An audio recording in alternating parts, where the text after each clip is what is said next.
परमाराध्य आराध्य जी की जय ध्वनि करें। श्री सदगुरु महाराज की जय। पुनः एक बार फिर करें। श्री सदगुरु महाराज की जय।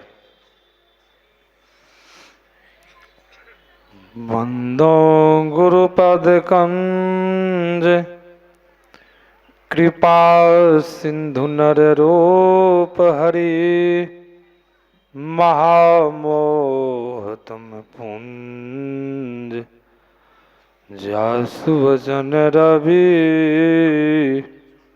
करनी कर। मंगल मूरति सतगुरु मिलवै सर्वाधार मंगलमय मंगल करुण बिनवो बारंबार। मेरा मुझ में कुछ नहीं जो कुछ है प्रभु तो तेरा तुझको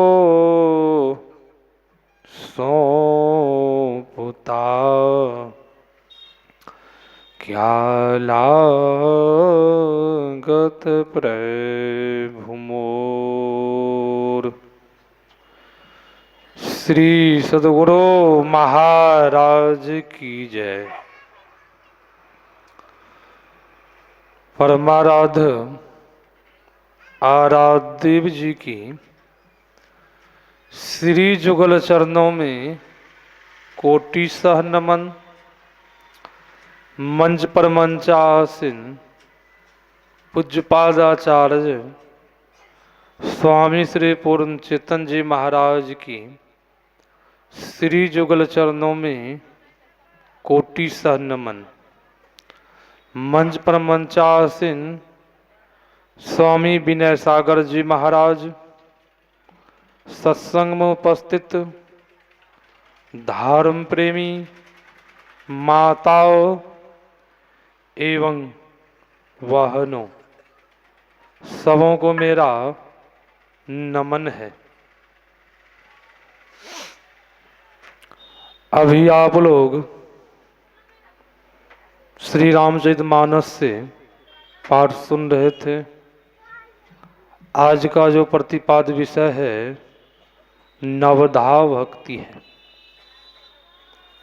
हम आप 9 प्रकार की भक्ति को सुन रहे थे।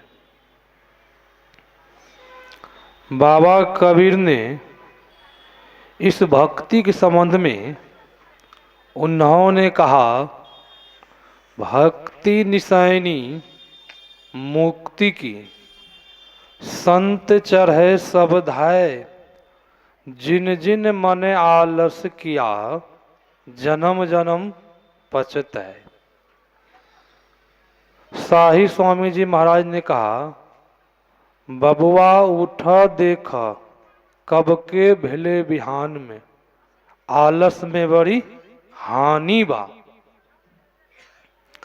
बाबा कबीर जो कहते वही संत शाही स्वामी जी महाराज कहे।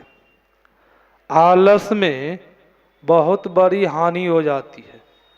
बहुतों सत्संगी है वो कहते हैं महाराज सुबह में नहीं उठ पाते हैं। क्यों नहीं उठ पाते हैं?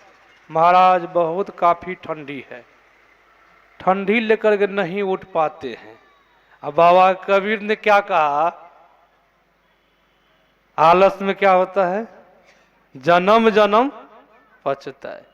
थोड़ा देर के लिए आलस करेंगे तो जन्म जन्म पछताना होगा न।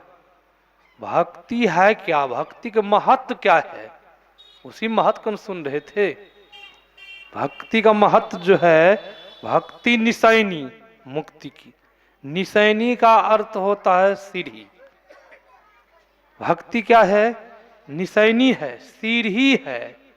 हम आप जब ऊपर छत पर चढ़ना होता है तो सीढ़ी पे पैर देना होता है ना। कहीं सीढ़ी पे पैर नहीं दे तब क्या होगा?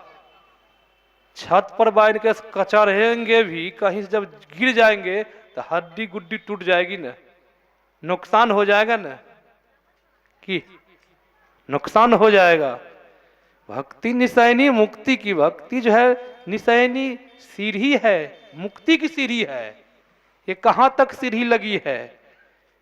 इस शरीर के अंदर में 3 सीढ़ी का वर्णन आया है। कागभूषण जी महाराज गरुड़ जी महाराज को समझाया था, हे गरुड़, इस शरीर के अंदर में जो अंधकार है वह अंधकार नरक की सीढ़ी है। हे गरुड़, इस शरीर के अंदर में जो प्रकाश है, ज्योति है, वह ज्योति स्वर्ग की सीढ़ी है। इस शरीर के अंदर में हे गरुड़ शब्द है, वह शब्द अपवर्ग की सीढ़ी है। 3 सीढ़ी है ना। आप जिधर चाहेंगे जाने के लिए आप उधर जा सकते हैं। आप चाहेंगे नरक में जाने के लिए तो अशुभमय कर्म को कीजिए, ध्यान पूजा नहीं कीजिए तो आप नरक में जा सकते हैं। आप चाहेंगे स्वर्ग में जाने के लिए दान पुण्य कीजिए, यज्ञ करवाइए कि आप स्वर्ग जाएंगे। राजा श्वेत भी बहुत दानी थे, बहुत दान करवाए थे, बहुत ब्राह्मणों को बुला करके हवन करवाए थे, यज्ञ करवाए थे, दर्वदान बहुतों ब्राह्मणों को दिया था और अन्न दान नहीं किया था राजा श्वेत। जब उनका ये पार्थिव शरीर छूटा तो ब्रह्मलोक की प्राप्ति हुई थी, ब्रह्मलोक गया था राजा श्वेत। ब्रह्मलोक में राजा श्वेत को भूख प्यास सताती थी। राजा श्वेत ब्रह्मा जी से कहते हैं, मुझे भूख प्यास लगी हुई है, मुझे भोजन दीजिए। ब्रह्मा जी ने आज्ञा दी कि जाओ मृतलोक, वहां तुम्हारा मृतक शरीर सरोवर में पड़ा हुआ है, उसी शरीर का जाकर के मांस खाओ। राजा श्वेत ने कहा, प्रभु मैं मृतक शरीर का क्यों मांस खाऊं? तो ब्रह्मा जी ने कहा, मृतलोक में बहुत बड़ा यज्ञ करवाया था, बहुत ब्राह्मणों को बुलवाया था, दर्वदान किया था, अन्न दान नहीं किया था, इसीलिए ब्रह्मलोक में भूख प्यास लगती है। यहाँ जितने आदमी हैं ब्रह्मलोक में वो सबको भूख प्यास नहीं लगती है। तो राजा श्वेत ने कहा, फिर मेरा उद्धार कैसे होगा? तो ब्रह्मा जी ने कहा, मैं रथ देता हूं, एक चादर दिए, ये चादर और रथ देता हूं, मृतलोक में जाओ, वहां जा करके अपना शरीर का मांस खाओ और दिव्य रूप में जाओगे, ऐसे तैसे रूप में नहीं, देवता के रूप में जाओगे, दिव्य शरीर में जाओगे। राजा श्वेत ने कहा, फिर कल्याण कैसे होगा? वो तो मार्ग बताइए, दिव्य शरीर धारण मैं कर लूंगा, मैं अपना शरीर का मांस खाऊंगा, मेरा कल्याण कैसे होगा? उनका तो कुछ न कुछ बताइए आधार। तब ब्रह्मा जी ने कहा, जिस दिन अगस्त मुनि का दर्शन होगा उसी दिन तुम्हारा कल्याण होगा।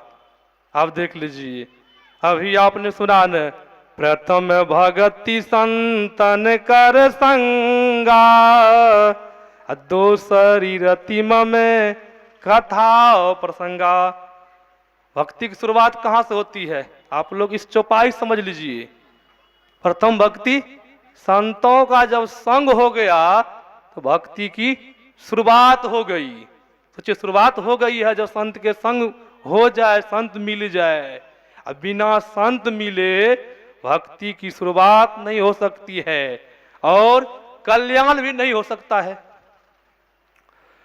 अब राजा श्वेत को ब्रह्मा जी ने रथ दिए, चादर दी। अब राजा श्वेत दिव्य रूप में, देवता के रूप में वहां से मृतलोक आते थे, और मृतलोक आकर के जहां जिस सरोवर में उनका शरीर पड़ा था, उस सरोवर में रथ को वहां रोक करके उस सरोवर में प्रवेश होते थे और अपना मृतक शरीर का मांस खाते थे।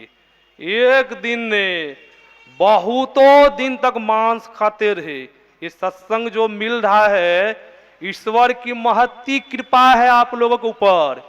सबों को सत्संग नहीं मिलता है, पुण्य पुंज बिनु मिला ही न संता, सत्य संगति संस्कृति करांता। जब तक ईश्वर की कृपा नहीं होगी तब तक सत्संग मिलने वाला नहीं है, संत का दर्शन होने वाला नहीं है। अब राजा श्वेत बहुत दिन तक मृत वो दिव्य शरीर में आकर के अपना शरीर का मांस खाते रहे। एक रोज ईश्वर की कृपा हो गई, उसी होकर के अगस्त मुनि गुजर रहे थे। अगस्त मुनि ने देखा ये दिव्य शरीर में देवता लोग, काम कितना नीच है, ये मांस खा रहा है देवता होकर के। अगस्त मुनि ने पूछा कौन? राजा श्वेत को आद आ गई। ब्रह्मा जी ने कहे थे जिस रोज संत का दर्शन होगा, राजा श्वेत उस सरोवर से देवता के शरीर में जो थे, आज जो आ गई ब्रह्मा जी ने संत का दर्शन होगा। राजा श्वेत समझ गया आज मेरा कल्याण होने वाला है, संत का दर्शन हुआ है। राजा श्वेत देवता के शरीर में से उस सरोवर से निकल करके दौड़ लगा करके अगस्त मुनि के चरण पर गिर जाते हैं और अगस्त मुनि से पूछते हैं प्रभु आपका नाम क्या है? कभी कभी होता है कि कहीं दूसरे महात्मा तुमने अगस्त मुनि के नाम कहा तो कहीं दूसरे महात्मा कहीं तो नहीं मिल गया। अब पूछते हैं उनसे प्रभु आपका नाम क्या है? अगस्त मुनि ने कहा पहले तुम अपना नाम बताओ, तुम्हारा क्या नाम है, तब मैं बताऊंगा अपना नाम। अब अगस्त मुनि ने कहा पहले अपना नाम बताओ। तब वह राजा श्वेत ने कहा मेरा नाम राजा श्वेत है, हम बहुत दानी थे, बहुत बड़ा हवन यज्ञ करवाए थे, बहुत ब्राह्मणों को बुलवाए थे, उस यज्ञ में दर्भ दान किए थे, अन्न दान नहीं किए थे। मेरा जब शरीर छूटा ब्रह्मलोक की प्राप्ति हुई और ब्रह्मलोक में मुझे भूख प्यास सताती थी। ब्रह्मा जी ने आज्ञा दी तुम्हारा शरीर मृतलोक में सरोवर में पड़ा है, जाकर के अपना शरीर का मांस खाओ तब तुम्हारी भूख मिटेगी। और ब्रह्मा जी ने कहा था जिस दिन तुम्हें अगस्त मुनि का दर्शन होगा उसी दिन तुम्हारा कल्याण होगा। प्रभु आप अपना नाम परिचय दीजिए, आप कौन है? मैं तो अपना परिचय दे दिया हूं। तब अगस्त मुनि ने कहा मेरा ही नाम अगस्त मुनि है। राजा श्वेत ने कहा प्रभु मेरा कल्याण कीजिए, बहुत दिन से मैं मांस खा रहा हूं, मेरा उद्धार कीजिए प्रभु। और मेरा ये ब्रह्मा जी के चादर दी हुई है, इस चादर को आप स्वीकार कीजिए भेंट स्वरूप और मेरा परम कल्याण कीजिए। उसी दिन से महात्माओं को विदाई देते हैं। उसी दिन से ब्रह्मा जी ने जो चादर दिए थे राजा श्वेत को, राजा श्वेत ने विदाई स्वरूप अब अगस्त मुनि को देते हैं, कहते प्रभु स्वीकार कीजिए और मेरा कल्याण कीजिए। राजा श्वेत उस चादर को लेते हैं, आशीर्वाद देते हैं कि राजा श्वेत आज दिन से तुम्हें मांस नहीं खाना होगा, जाओ तुम्हारा कल्याण होगा। और उनका जब कल्याण हो गया, जब यहां भगवान राम वनवास आए थे, सीता की जब चोरी हो गई थी तब भगवान राम श्री सीता को खोजते खोजते जब अगस्त मुनि के आश्रम पर पहुंचे थे, अगस्त मुनि के आश्रम पर जब भगवान श्री राम पहुंचे, जो चादर दी थी ब्रह्मा जी के राजा श्वेत को, राजा श्वेत ने दान दिए अगस्त मुनि को। उस चादर को भगवान श्री राम पहचान गए। तब भगवान श्री राम पूछते हैं तो ब्रह्मा जी की चादर है, आपको ये चादर कहाँ मिली? तब वो सब कथा वहां सुनाए हैं, वाल्मीकि रामायण को पढ़ेंगे, सब कथा वहां भगवान श्री राम को अगस्त मुनि अपने मुखारविंद से सुना रहे हैं।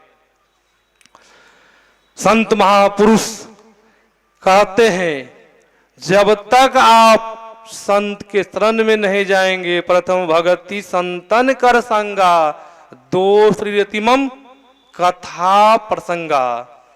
हम आप जो बाहरी सत्संग को सुन रहे हैं, कथा चर्चा को सुन रहे हैं, प्रथम भक्ति संतों का संग है और दूसरी भक्ति यही है हरि कथा को जो सुनते हैं।